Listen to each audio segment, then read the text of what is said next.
дар Тоҷикистон давоми солҳои 2026-2028 бунёди беш аз 1100 нуқтаи нави фурӯши нерӯи барқ барои нақлиёти барқӣ ба нақша гирифта шудааст. Дар ин бора Вазорати нақлиёти ҷумҳурии Тоҷикистон хабар медиҳад. Тибқи нақша аз шумораи умумии нуқтаҳои нав 555 адад дар шаҳри Душанбе, 200 адад дар вилояти Суғду Хатлон, 110 адад дар шаҳру ноҳияҳои тобеи ҷумҳурӣ ва 35 адад дар вилояти мухтори Кӯҳистони Бадахшон сохта мешаванд. Барои татбиқи ин тадбир тақрибан 167 миллион сомонӣ пешбинӣ гардидааст. Бунёди нуқтаҳои нави барқпуркунӣ дар доираи марҳилаи дуюми нақшаи амалии барномаи рушди нақлиёти барқӣ дар ҷумҳурии Тоҷикистон барои солҳои 2023-2028 амалӣ карда мешавад.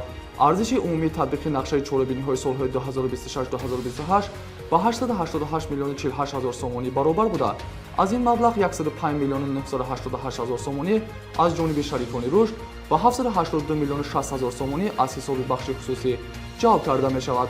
Моро дар шабакаҳои иҷтимоӣ пайгирӣ намоед.